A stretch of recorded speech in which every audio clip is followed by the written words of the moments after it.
Thank you all so very much for joining us today. Let me open with an incredibly big thank you to Sophia Press and the Institute for Human Ecology for co-sponsoring this event. And thanks to all of you for joining us today. If we could get I think we're starting a round of applause for Sophia and IHE, so thank you.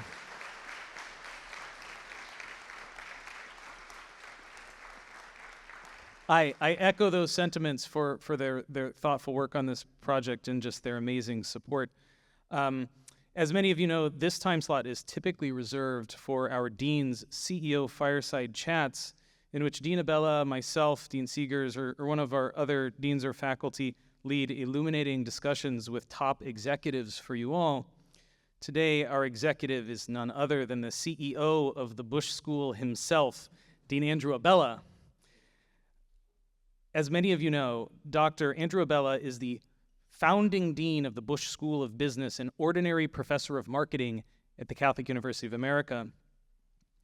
What you may not know is that he is the former provost of the university, that is the chief academic officer under the university president. He is also a faculty affiliate of the Harvard University Human Flourishing Program, a regular contributor at Forbes, and the 2009 Novak Award winner for significant contributions to the study of the relationship between religion and economic liberty.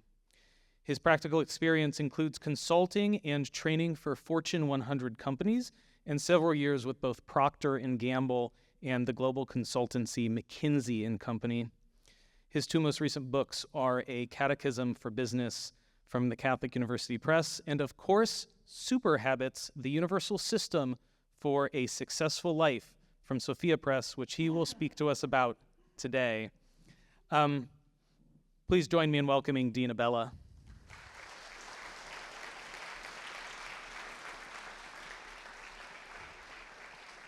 And because Dean Abela can't exactly interview himself, we are blessed to be joined by a great, he could. But we are blessed to be joined by a great friend of the Bush School and the Catholic University of America, Kathryn Jean Lopez. Kathryn Jean Lopez is a senior fellow at the National Review Institute, where she directs the Center for Religion, Culture, and Civil Society. She is also editor-at-large of National Review magazine, where she has been on the editorial staff, including as editor of National Review Online since 1997.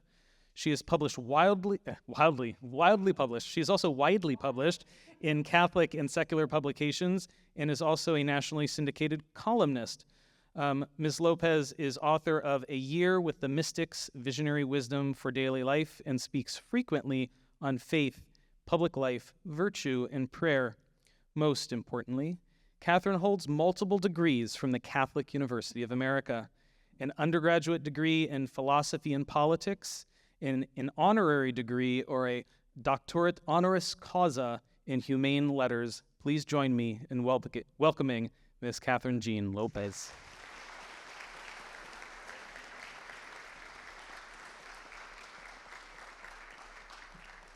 Before we get to our main event, we have a short video that we'd like to open with. In a world filled with endless advice, finding clarity can be overwhelming. Most books tell you what to do, but few actually show you how. Super Habits breaks through the noise with a proven, time-tested approach to personal growth. It's not about vague ideas or temporary fixes. The lessons in this phenomenal new book are rooted in ancient wisdom and modern science, offering a clear, actionable path to a better way of being. Super Habits have all the benefits of regular habits and a lot more.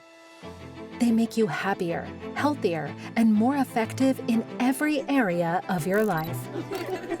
Drawing from the teachings of thinkers like Thomas Aquinas and the latest in positive psychology, this book shows how to cultivate virtues that lead to lasting change. No matter the challenge you're facing, this is a system that will empower you to achieve greatness and make a lasting impact on the people around you. Super Habits, the clear path to your best self.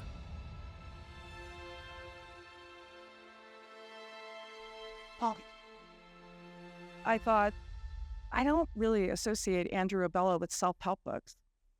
But then when I realized that today is the feast day of John Paul II, and actually I was telling Dean Abela that on the way here, I live in New York, and I took an Uber from Union Station, and I was going to the Little Sisters of the Poor, which is just down the block, as you might know, and we passed the John Paul II shrine. And the Uber driver got really excited, and he said, "Is that the John Paul II shrine?" And I said, "Well, yeah, have you been there?" And he said, "Yeah, it's beautiful." And he said, "And I met John Paul II in 1982, and I have a photo and everything. He was a really holy man." And the reason I tell you that story is because I think your book is about all that John Paul II talked about during his life without saying it, which is the powerful part of it. I know at the shrine, if you have not been there, go there. There's that exhibit, and I cry every time I watch the documentaries at the beginning and the end. And it's because it's talking about the human person as God created us and what he wants for us. And we so often don't live it, myself included. And this book is almost like a love letter to God, to his people. And you don't write it in that way. No. You write it in a very practical way, but that's kind of my takeaway from it. And so first of all, can you first talk about, before we talk about the book, John Paul II, just because it's his day, and his impact on your life. And I feel like we have to talk about John Paul II because, I know I was at Mass with him in 1995 in Central Park. I was actually a freshman at Catholic University, and a few of my friends and I took the train to New York. So he's such a contemporary saint, and we should know him, even if you weren't alive when he was Pope, as I know a lot of you in this room weren't, but we were. We were. So what was his impact on your life? I was definitely alive when he was Pope. So it's his feast day today, so it's great to be talking about this.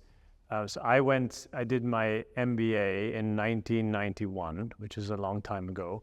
And while I was studying my MBA, his encyclical letter, Centesimus Annus, came out, which was his encyclical on the 100th anniversary of Rerum Novarum, but his encyclical on the market economy. So the Soviet Union had collapsed. Everybody was asking, okay, collapse of communism, what's the way forward?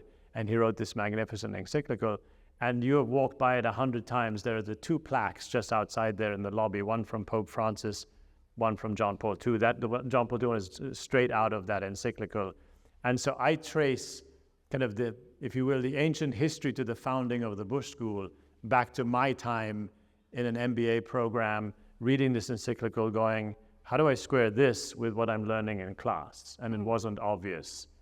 I didn't sit down at that time and say, one day I want to be the founding dean of a business school that would allow us to I didn't quite have it that clear in my mind, but of course. I think the germ of the question was already coming. And I was married sometime after that, and we had big devotion. We loved him as a pope. We named our second son John Paul. Some of you know him. He's in Rome right now with the Catholic U campus, yeah. We named him after St. John Paul II. So yeah, we didn't plan it to be on this day, but it's a great blessing that this is his feast day. Yeah. Yeah, I feel like it's a little providential. Like God actually pays attention to those. Not that your book is a little thing, but like in the grand scheme, have the book launch on John Paul II's day. Yeah. So when does Andrew Abela say, "I'm going to write a self-help book"? So I'm a bit of a self-help junkie. I read a lot of self-help books. I was reading them when I was, as a young person, when I was your age, I was an atheist, and I would read self-help books looking for the meaning of life. They're not very good for that, I found. But after I found the meaning of life, I continue to read them because they're very good practical advice, And I particularly like the books of Malcolm Gladwell. Anybody ever read a Gladwell book? He needs to be rediscovered. But he pioneered the approach to self-help books of telling stories, where you read interesting stories, and then you learn things by reading the stories. And I thought he set a high bar, and I thought one day I want to write a book like that, And am I right to say every chapter, or at least almost every chapter, starts with a story? Well, actually, the story carries the whole way through. Right. And sometimes it's multiple stories. I will weave in the science and the data and recommendations and practical hints and so on, but it's the stories that carry the book through, because life is hard enough without reading a boring book, So I wanted people to read this book and enjoy it. So I tried to write interesting and relevant stories and moving stories. I'm embarrassed to say this. A few times, I actually was moved to tears by the stories I was writing, which is kind of weird. But actually, while I'm researching them and writing about them, there's some really moving one. The book begins, you remember, this was a story about a mother and her 3 children who are crushed by a runaway car, and the kids die, and the mom kills herself. What a downer. I mean, but it's a very moving story, and it has an uplifting kind of, thing flows from it. But yeah, I find reading stories more interesting than reading textbooks, so I wanted to write a book that I would enjoy reading myself, Well, and also, I think the stories go to the heart of what you're trying to do here. You're talking about human lives and how best to live, and not in a preachy way. You're showing in words people who have really lived this, and you're not preachy about it. And if you took the Aquinas part, because you base a lot on Thomas Aquinas, and your bio out about Catholic University, people wouldn't necessarily know you were Catholic. And that's not because you're trying to hide something. It's because you appreciate that what Catholicism has to offer is for everybody. And when you start with Jesus Christ in the first sentence, you'll turn a whole lot of people off. Right, because of wounds or because of whatever. And so you obviously did that on purpose. I did it on purpose. I wanted to write a book that anybody could read and not presuppose any set of beliefs. Because what I'm writing about, the super habits, the virtues, work for anybody. And somebody in a podcast said, so who is this book for? And I said, well, if you're a human being, you can benefit from this, I think so. It covers everybody in the room, as far as I know. Animals, not so much, but it can help you be nicer to animals too, So, but the animals themselves don't read. So there, I haven't met one yet. So, all right. So tell us, and Stephen, would you mind bringing up this chart? Do you call it a wheel or a chart or a graphic? Wheel or the anatomy, Okay. Yeah. So this book is about virtue, and one thing I want to say is that one of the things I talk to people about all the time and try to write about is everybody's obsessed with, I don't know if you know, I know you're in DC and everything, but there's a presidential election going on. And that's all anyone can talk about, and it's like the thing I don't want to talk about the most because it drives people crazy and makes them angry, and whoever you're for. But I know you're doing an event at the Catholic Information Center soon, and I did a series the first time Donald Trump ran that was called Making Virtue Great Again. And people came because they thought we were going to talk about the election, but we were actually talking about virtue. Right. And that's why I love the timing of this book, because everyone's obsessed about politics, but actually everybody's power is in living a virtuous life. Most of us are not going to be president, and yes, it's important to vote and all the stuff. And I work for a magazine that covers politics, so I understand politics is important. But at the end of the day, we're not going to be judged on what Kamala Harris or Donald Trump does. We're going to be judged on if we lived virtuously or not. And so in your books, there is this chart. That's why I pulled it out, because I missed it until it was pointed out to me. And of course, you can see it up there. So talk about the chart and why it's important and why you decided to do it. I can't fold, apparently. Yeah. Sorry, it's killing me. Wait. Oh. I'm hurting the author's feelings. Yeah, yes, this is carefully. But I've read the books. Yeah, I've posted notes and everything. There you go. There you go. Okay, now it'll fix. All right. Okay. Now I have a. Okay. The step back just a little bit. The real thrust of the book is that most people have more difficult lives than they need to have. Life is harder than it needs to be. Life is hard enough, so why would you make it harder than it needs to be? And the reason it's harder is that there are certain aspects of being human that could almost be on autopilot. And in a certain sense, that's what having a virtue means. A virtue as a habit, right? When you have something as a habit, you do it easily. I used to hate flossing my teeth, so I was irregular with it. It's annoying, but every time I went to the dentist, I got the scolding. Why aren't you flossing your teeth? So then I thought, okay, I'll make an effort to make this a habit. So every night, I floss my teeth with the same kind of thing, not switching from a pick to, just like the same thing, in the same way, bottom right, top right, just like every day. Now it's a habit. I don't even have to think about it. It doesn't bother me anymore. I just do it. It just happens with no effort on my part. And the more and more parts of your life you can have as a habit that way, the easier it gets. So those are habits. You talked about packing a bag for a trip, which it resonated with me as I was packing a bag, reading your book. Hey, see, she actually read the book. Isn't that awesome? I actually read the book.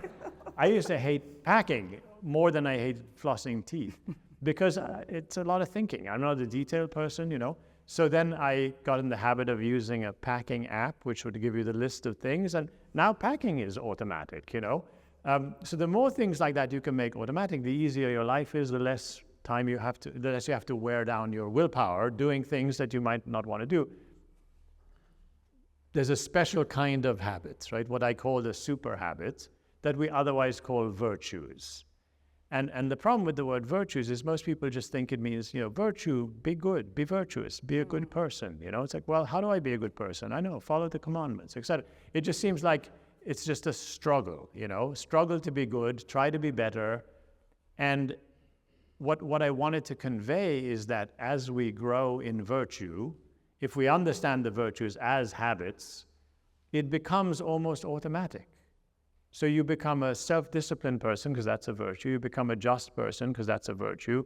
You become a wiser person because practical wisdom is a virtue more easily than now.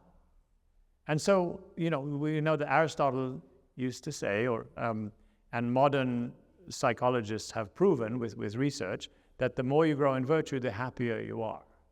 Of course you'll be happy if you do everything right, without hardly even trying, life is so much easier. It's so much more pleasant. Somewhere along the way, around the Enlightenment time, a bunch of philosophers convinced us that if something isn't difficult, then it can't really be moral.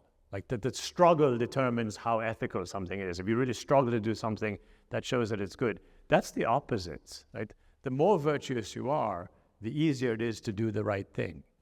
How great that is, So I think especially sitting where you are sitting now when I was your age, I would look ahead and go, gosh, just one long uphill struggle ahead of me to try to be better, because I knew there were things I need to improve in, and it just seemed like, what a drag, But it's actually the opposite, that you practice, it gets easier. It gets easier to be the kind of person you want to be. That best version of yourself that you hear about, that's the happiest place to be and the easiest place to be as you get there. So that's kind of what I wanted to convey with this, yeah. And it brings a peace that you would not know otherwise. Yeah.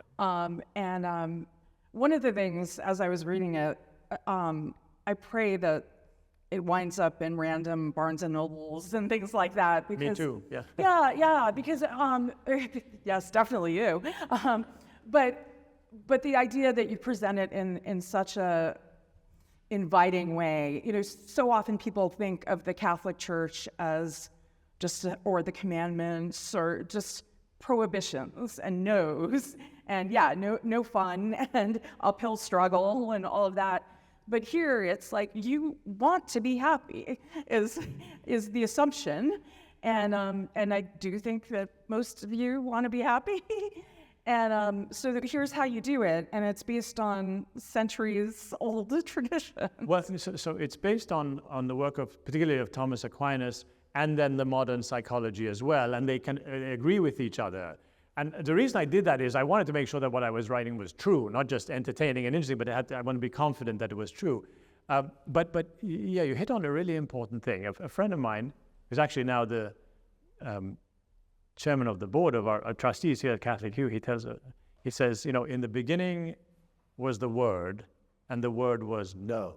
And that's sometimes how we think of our faith. It's like, no, can't do this, can't do that, Right. And yet we all have desires. That's part of what it means to be human, is to have desires. Some of those desires take us in good places, other desires take us to bad or dangerous places. So I spent the first 8 chapters, I think, on dealing with different kinds of desires and what to do about them. And the answer, and this is from Aquinas and from modern science both agreeing, it's not a matter of like stuffing your desires or just bear down and it's a matter of recognizing that you have desires and then kind of coaxing them gently in a better direction if they're not taking you in a good place. So for example, anger, I have a whole chapter on dealing with anger. The virtue for dealing with anger is called meekness. The problem is when you hear the word meekness, what do you think? You think wussy, it's like doormat, right? Well, that's not technically what it means. The problem is, what other words do we have for meekness? The Latin word is mansuetudo. There's an English word, mansuetude. That doesn't help because I bet you nobody knows what that means. So I actually had to invented a word. The word I invented is gentle firmness. Gentle and firm at the same time, because I think it's more descriptive. And the idea is, you remember this from your philosophy class, a virtue typically has 2 opposing vices, excess and defect, too much, too little. So when dealing with anger, if gentle firmness is the virtue, the 2 extremes are, one is giving into your anger without constraint, so you're just blowing up, right? And that's no good for anybody. But the other opposing vice is just kind of keeping it all inside, super unhealthy, and not very helpful either. So the virtue is feel your anger, but try to direct it into productive ways. It's a big chart, isn't it? It is a big chart. So what I did with the chart is I took St. Thomas Aquinas' treatise on the virtues, and it's the only piece of philosophy that I've seen ever that goes beyond just making a list of virtues, because every other book I read on virtue gives you a list. And even people who come from the same tradition, so faithful Catholics, say, writing books about virtue, tend to having different lists of virtues. And that's kind of confusing. If this is supposed to be a map of human life, which I think it is, shouldn't there be a common set? And so St. Thomas explains kind of how they all fit together. And the way to read the picture is you start in the center where it says human life, and then each ring that goes outwards is a further distinction that he makes. So the first ring is a distinction between spiritual and material. So spirituals are theological virtues, faith, hope, and charity. And then material, the next ring is then a distinction between intellectual and practical. And so then you have the intellectual virtues of wisdom, science, understanding, so on. And then the next ring after that is the sort of the practical life divided into thoughts, actions, and feelings, which is clever when you think about it, because your everyday life, your everyday practical life, is there anything that occupies you other than your thoughts, your actions, and your feelings? No, that's everything, right? That's pretty much, that's all I do. Covers it. Right, right. And then he goes one more step and he says, okay, feelings, we have typically 2 kinds. We have feelings, so Brené Brown, if you read anything by her, she enumerates 87 different feelings. But St. Thomas says, no, I'm good with 2, right? Or just two types. There are types of feelings that draw us towards things or people, desires, and then feelings that push us away, which would be our fears, anxieties, and so on. So those are 2 kinds. So you have thoughts, actions, feelings of attraction, feelings of repulsion, and then he lines those up with prudence, justice, fortitude, temperance, the 4 cardinal virtues. So prudence or practical wisdom, the habit of making wise decisions, is what kind of lines up our thoughts for us, perfects our thoughts. Justice, the habit of being fair to everyone, is the habit for managing our actions. And then for our fears, it would be courage, right, which is the habit of moving forward even though you might be afraid. And then temperance or self-discipline, the habit of only giving in, only following your desires when it makes sense. And then he continues like more and more rings until you get all these virtues on the outside. Mm-hmm. So what that does is he shows you, he's given you a complete picture. So whatever thing you might be struggling with in your life right now, there's a virtue for you on that wheel somewhere there. And I go through all of them in the book. Some more, some get a whole chapter, some just get a little paragraph or something.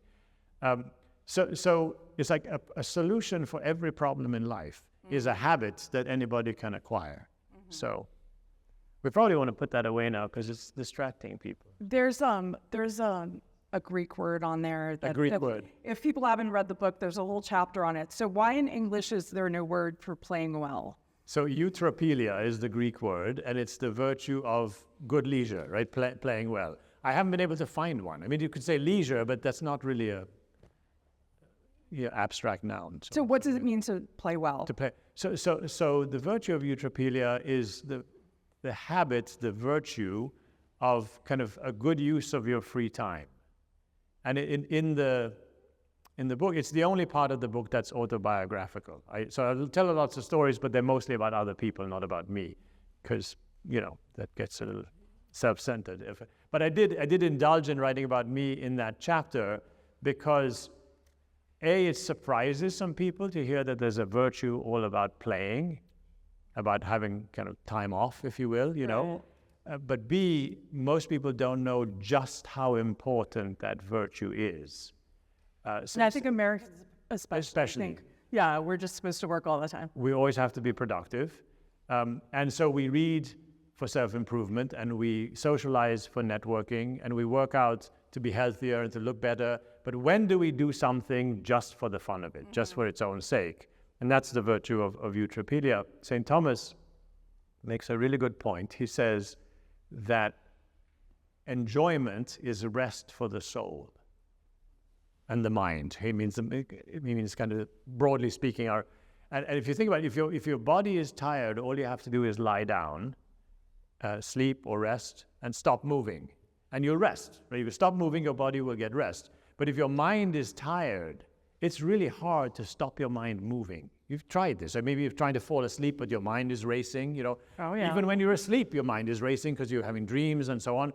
So what he observes, and the amazing thing is he observes this 750 years ago, and modern science confirms this, that the time when your mind is most at rest is when you're doing something that you love for its own sake. Because your mind is a problem-solving organism, and so it's always working to solve problems, except when you're having fun. When you're doing something that you really enjoy, your mind's like, okay, nothing to be solved, we're just having a great time here, and it rests. And so if you live a life where you're always work, study, achieve, you will get mentally exhausted. You will get mentally worn out. That's what happened to me about 5 years older than you are. And I was totally, you too, right? A lot of people feel this. It can happen in college. Usually happens a few years afterwards, and you start to burn out. Right. And I stumbled into the virtue of eutropelia, and I discovered the love of sailing, and so I started sailing, and that was my eutropelia, and I still do that now. So I was actually thinking of the founder of National Review, Bill Buckley, who, first of all, used big words, like you just said, that people don't know, but also he loves sailing. He loves and sailing, actually, yep. He wrote many books, but the best book, many people say, is the one he wrote about sailing. He actually has 4 books about sailing. I have read them all. Have you read them all? I've read them all, and some of them more than once. I love them. He invented something for, I'll send you the YouTube video. Do you know what I'm talking about? For communicating? Is that the one? Yeah, on the boat. Yes. Yeah. Yes. I mean, he was a total dork about sailing, but he also enjoyed it greatly. I'll ask one question before. Get your questions ready for Dean Abela. We'll go to the audience in a minute. You mentioned Brene Brown. In the acknowledgments, you mentioned that Father Romanus Cesario's book was helpful to you. I'm pretty sure Father Romanus, who's a friend of mine, has never read Brene Brown. But tell us how Father Cesario was helpful to this book. So I first started really thinking about the research that went into this book when I was a couple of years into being provost of the university. So the provost of the university is the worst job on campus, no question. I'll tell you that. You ask the current provost, he would agree, because you do all the work that the deans cannot do, like whatever's too tough for the deans, the provost, and whatever the president doesn't want to do. So you just get stuck with all this worst stuff. So I was doing this job and thinking, okay, how much longer do I have to do this? What can I do to make the job, to make myself better in the job without going crazy? And I started thinking, okay, well, maybe if I could learn more about virtue, make it more practical, it would be helpful to me and to my team and so on. But I was already running into this problem of, okay, well, which virtues am I going to learn about? Because every book has a different set of virtues. So is this some kind of meaningless concept where any positive abstract noun is a virtue, anything nice you say about someone is a virtue, you know? So I was asking around, and I spoke to Dr. Joe Capizzi, who you know, who at the time was a professor, now is Dean of Theology, as you know, here. He and I, when we were both junior assistant professors, co-edited the Catechism for Business together, so I've known him a long, long time. And I called him up and I said, is there someone in the world who has like put something solid together that can explain how, like, which are the virtues, how do they all fit together? And he said, well, Aquinas, of course. I was like, yeah, but that's like heavy stuff. And he said, no, you should read Father Romanus Cesario's book. And so I did, and it was super helpful. It kind of broke the logjam in my mind. And then I was actually down in Florida, and I took him out to dinner to tell him all about it. So we've had a couple of dinners together, had a lot of fun. I told him about this book. I told him that I was writing it for a secular audience, no expectations. I just wanted to invite people into virtue. And he kind of listened somewhat skeptically and said, all right, yeah, you should do that. He goes, and hopefully that will bring people to God. And he goes, and if it doesn't, then you can follow it up with a book and call it Repent and Believe in the Gospel. And so it's like, okay. So it's, all right, my next project. So, well, yeah. You don't know the name, Father Cesario is a Dominican. So doing super habits was not quite his thing. Not quite his thing. But I think he would appreciate, yeah. He was encouraging. I always find him encouraging. I always, even if he doesn't understand what I'm doing. The last thing I'll say before we go to questions is that I kind of laughed at one point. You mentioned the word superpower many times during the book. Yep. And my sister, who I hope never watches this because she'll probably be mad at me, for years she's been saying she was a fan of Teenage Mutant Ninja Turtles. Sure. Maybe some of your kids were or something along the way. And she was always into having like some kind of superpower or, we got them. They're the virtues. No, we really do, because they really are like superpowers, you know, because you practice something small and you get better at it and better at it, and it gets easier and easier, and all of a sudden you're doing things you never thought you could, you know, things that like kind of courage that you never expected you had, you know, for example, you know, or a fairness that you never thought you could trust yourself to have, and it's like all of a sudden that becomes easy. Wow. It does feel like a superpower, yeah. Well, over the weekend I was at the North American Martyr Shrine because it was the feast day and I'm on the board, and there were many reasons I was there. But to know that there were priests who gave up their lives to share the gospel on our land in the Northeast, you know, is just an amazing thing. And most of us aren't going to be called to that kind of martyrdom. You know, they were tortured for the faith.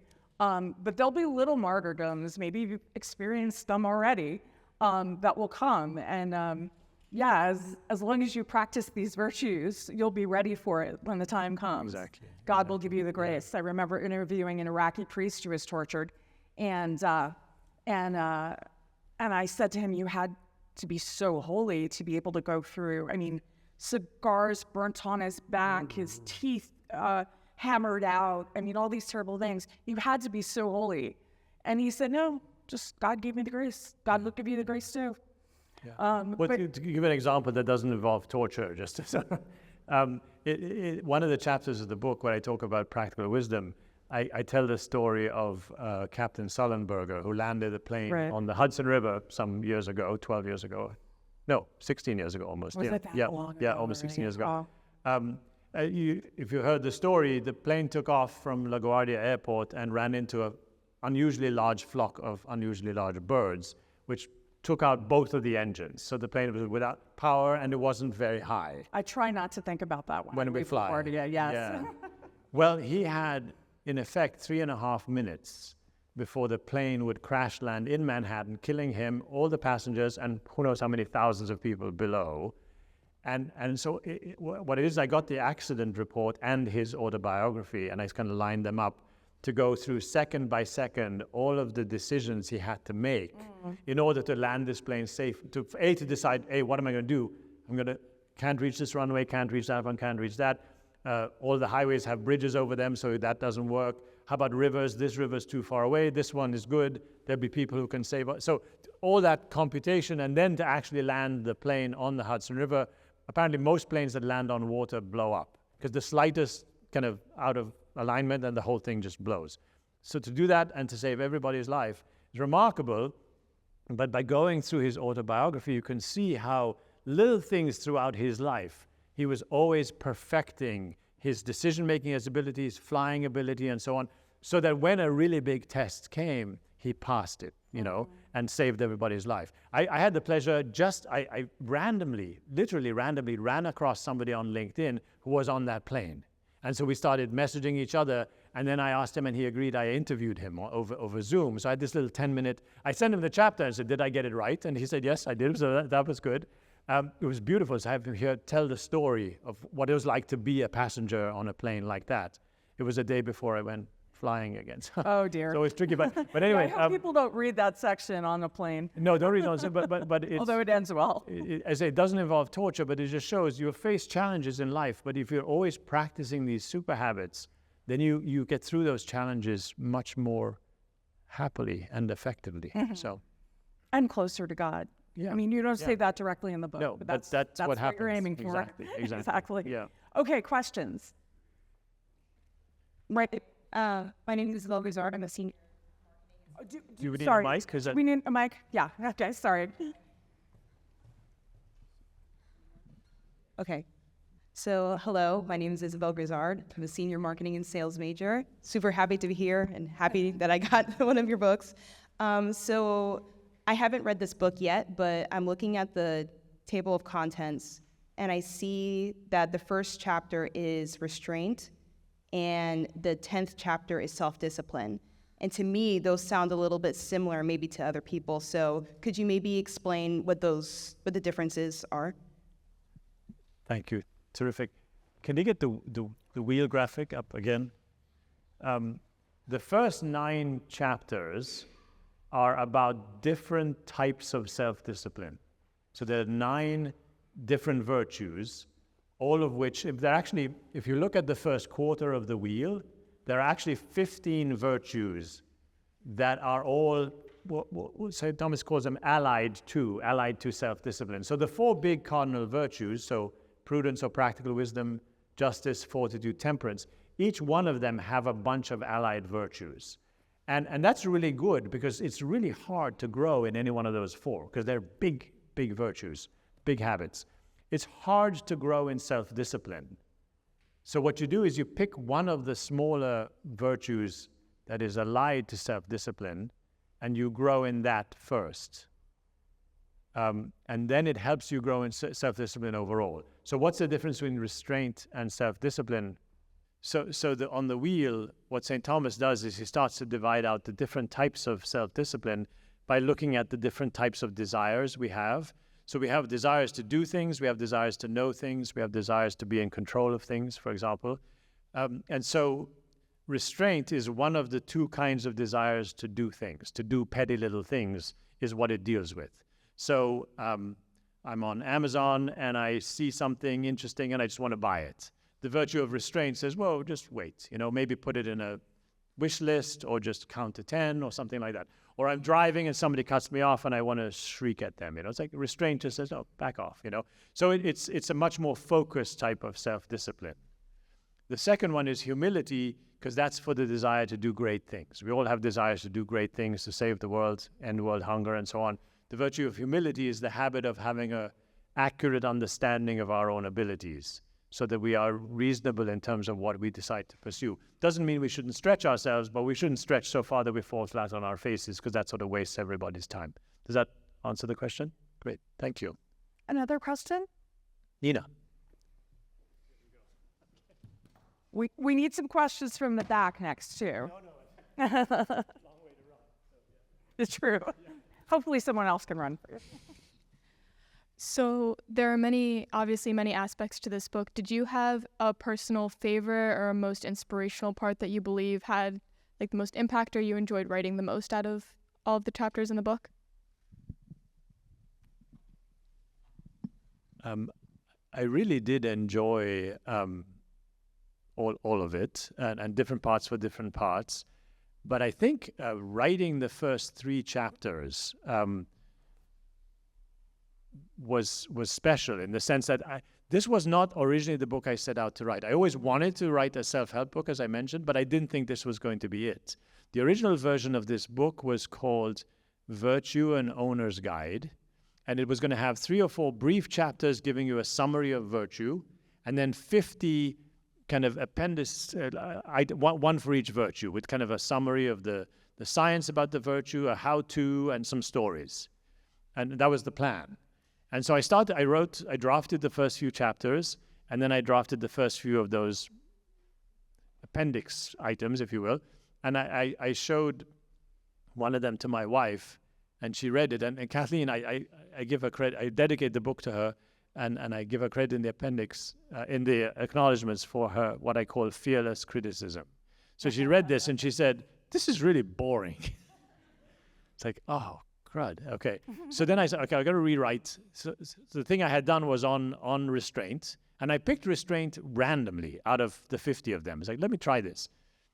And I wrote it, and I was researching stories that would illustrate it, and it just seemed to come together so well that it became evident that that should be the first chapter. And then I went and looked at the wheel and said, okay, well, that's, actually I reconfigured the wheel to put restraint first, because I realized as I was doing it that self-discipline is a really good place to start, right? Because without self-discipline, we're just at the whim of whatever feeling we have. So it's a good place to start. And then courage is a good place to continue. So I put them in order on the wheel. It wasn't originally like that. But I really had fun researching the stories for those 3 chapters. I'll give the game away for the first chapter, but you'll get to it quickly enough. I wrote a story about the woman and her children who were. It was actually a story from Northern Ireland in the days of the Troubles there. And it was a story about how the sister of this woman, after her niece and nephews were killed and her sister was actually ended up taking her life. She was so distressed by this whole thing. The normal reaction in those days would be to just get really mad and go sign up to go bomb something, just to pay revenge. But the sister was such a model of restraint, she actually started a peace movement. And so her reaction was the opposite of what most people, so a great example of restraint. But then I wanted another story to show that, okay, so maybe you might think she was born with that. How wonderful, I'm not born with restraint, so forget it, I have no hope. So then I told another story about a young man whose nickname was Dewey.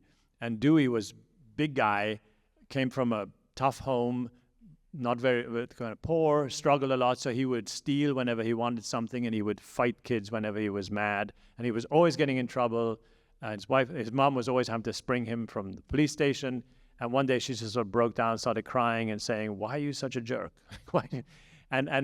So he tells the story about how I realized I need to just do something, and so he started to play football and started to wrestle. And started to kind of learn the virtue of restraint, the habit of restraint, by redirecting. I was talking before, redirecting these. When he has a desire to pound somebody, he saves that for the football field, or the wrestling mat. When he has desire, so he would start channeling these desires into more constructive directions. He became very successful high school athlete. He ended up being in the NFL for one season, but then he had a very successful wrestling career. And then he went on to Hollywood, and you know him as Dwayne "The Rock" Johnson. So how about that? So somebody who had a really bad beginning, but because he cultivated the virtue of restraint, boom! Now he's a much better life from that. That's why it's my favorite chapter. So. Well, when I was reading about the woman in Ireland and her sister, I was thinking about the Coptic Christians who were killed by ISIS some years ago. And how I think to a person, the families of the men who were beheaded by ISIS wanted to forgive and were praying for the conversion of the murderers, the terrorists. And it's just it's a remarkable thing when you see it. But it's, again, if you actually, in our context, if you actually live the faith, right? But it comes down to, these these superpowers, super habits that are actually virtues. Another question? One in the back, finally. Thank you.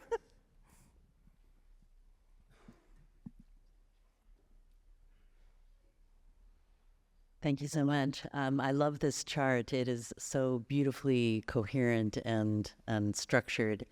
But I'm curious, how would you comment on how the virtues associated with practical life relate to the spiritual and intellectual virtues? So how do the virtues? So the way Aquinas describes them is they are related to sort of the different, not dimensions, but the different aspects of our lives. They're not separated. These are distinct conceptual distinctions, not physical ones, right? So in other words,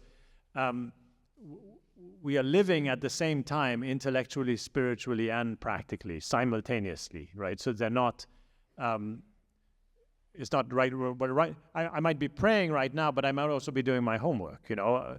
The different things kind of can be happening at the same time. But what Aquinas wanted to do was show that for each aspect of our lives, there was a proper virtue or multiple virtues. And so the theological virtues, faith, hope, and charity, as we know, the infused virtues, right? We get these from God. The practical ones we cultivate ourselves, although with the help of grace, we get stronger in them as well. Not sure if I answered your question, Maureen, sufficiently? Okay, thank you. There's a question a few rows down from Maureen. And this side, you can ask questions too.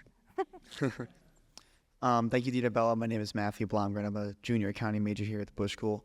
My question is actually about the name of the book, Super Habits. So you mentioned how you came up with the word gentle firmness, which I thought was very descriptive. But we already have the word virtues. You talked about it a little bit in your Substack, but I was curious about it more. Like, why did you feel it was necessary to create Super Habits versus just calling the book Virtues? Did you pay him to mention your Substack? No, I didn't. Thank you, Matthew. Superhabit.substack.com. That's the one you're referring to, right? I struggled with this one a lot. So there was meekness / gentle firmness. There's virtue and super habits. There's restraint. The Latin word for restraint is continentia, often translated as continence. Opposite of that is incontinence. You're too young to care about this, but older people, that word has a very different meaning, which is inability to control your bladder.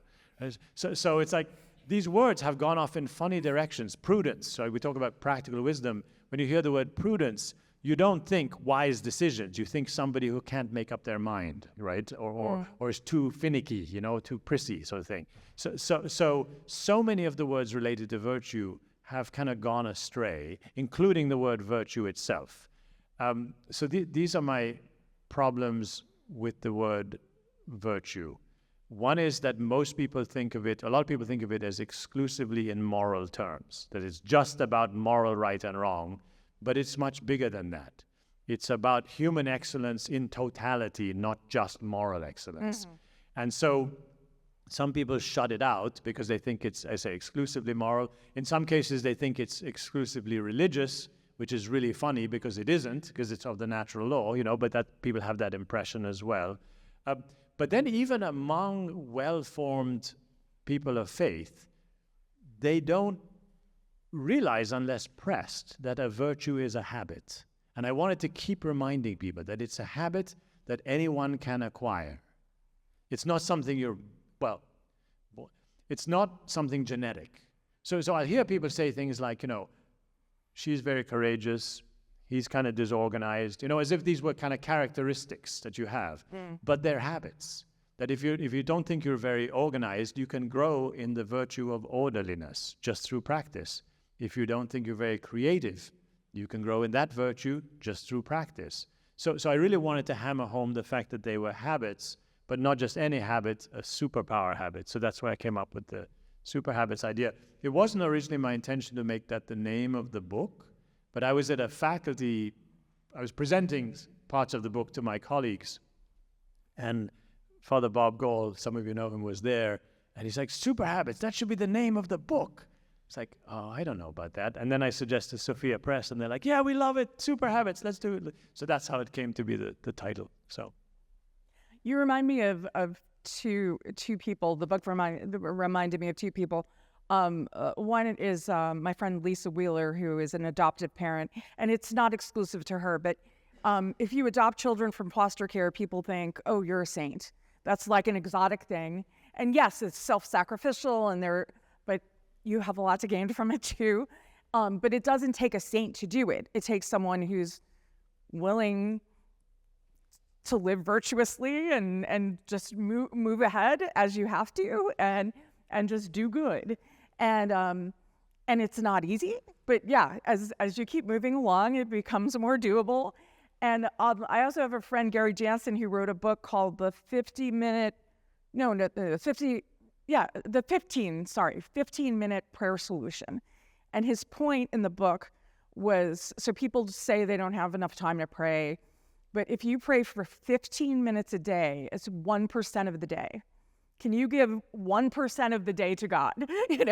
And the idea being, once you start with 15 minutes, then you're going to move to a half hour, or it's going to be more of part of your life. And that's what you're laying out in this book. Just start one step at a time. One step at a time. Start with the smallest piece. Just because anything, like if you can't pray for 15 minutes, pray for 2. Right. Just do it, the simplest thing. If you want to start working out, get in the habit of working out, do a push-up. Just one push-up every morning. Come on, everybody can do a push-up. And if you can't do it from your knees, or from your waist, whatever, just something you can do, and you do it, and then it becomes habit, it gets easy, then you can up it, and then just, start small. I heard a priest at St. Patrick's Cathedral one time saying, okay, you don't pray the rosary, just pray a decade. So that's like a decade that wouldn't have been prayed. So pray 10 Hail Marys. Like, that's doable, right? If you can't do 10 for some reason, do 2, like you're saying. Just like make a start. It doesn't have to be perfect. Any questions on this side of the room? Yes, we have one. And I'm knocking my microphone down. Thank you. Swizzle chairs are dangerous. Andrew, congratulations on your book. It's really fantastic. I'm really enjoying all of your posts and the fun videos that I don't know how you managed to find. They all fit really well with these videos on with your work. I want to ask about the perhaps external dimensions of cultivating virtue. You talked about how internally we can practice these habits, but how do you form people, say if you're an organization, whether you're a family or a university or even a business, right? To what extent can we habituate other people, and how might that work? And one challenge in some of these things is when you try to incentivize a certain habit, you might do it by subverting that virtue. So if you were trying to incentivize, say, generosity by giving your child some sweets after they're kind to their siblings, then they might say, oh, it's the sweets that's really the ultimate reward, right? So how do you do it? And then should business be trying to incentivize virtues among employees? That's a great question. Here's how I think about it. So the nice thing about the super habits, the virtues rather than every other habit, is in a certain sense we already have them all.